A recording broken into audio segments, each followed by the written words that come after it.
Hello guys, good morning sa part 3 ng aking patola in my backyard. Yan, yung magiging last part nito kasi paubos na yung bunga at hindi na siya nagbubunga talaga. Ang liliit na at sira-sira na kasi yung mga hair niya ay mga leaves niya ay naging curly na siya guys. Ibig sabihin patapos na yung pagbunga niya guys kapag may mga kulot na ang buhok ay kulot ang buhok. Kulot ang dahon. Yan guys. Ito guys, curly na yung mga lips niya. Ang liliit na. Kaya hindi na siya nagbubunga guys. Patapos na yung pagbunga ng patola namin guys. Yan. Ay, umuulan guys. Umuulan. Yan oh, maliit na lang. Super maliit na. Patapos na tong pagbunga nito. Yan guys oh. Maliit na lang. Kasi patapos na ang pagbunga ng patola ko guys. Alisin na namin to, i-grab na namin to. Alisin na talaga siya. Kasi super maliliit na yung dahon nila.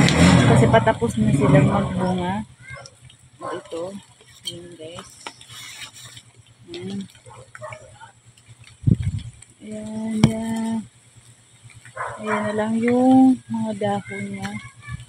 At yung, yung patigasin na guys. Sige na, magkalo ka. Magsombrero ka. Yan guys, so wala na yung mga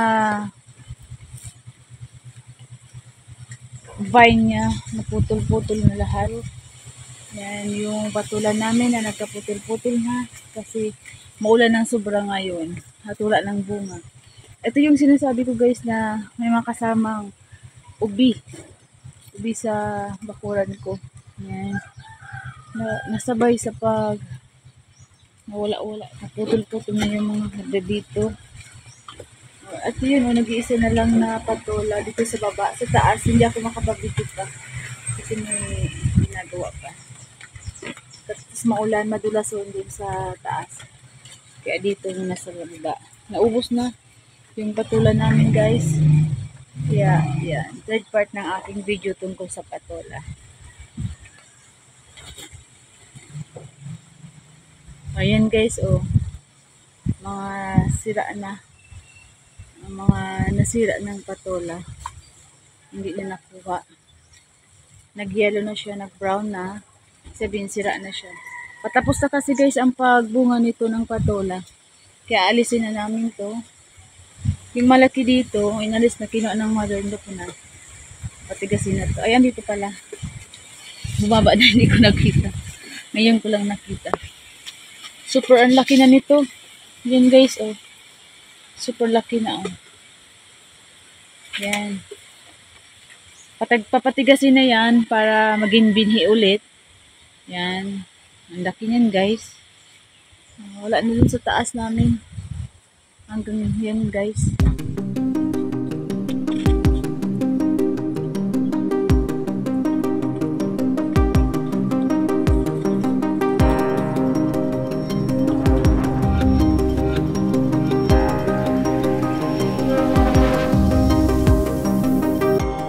Ito na lang guys, ito na yung patulan guys.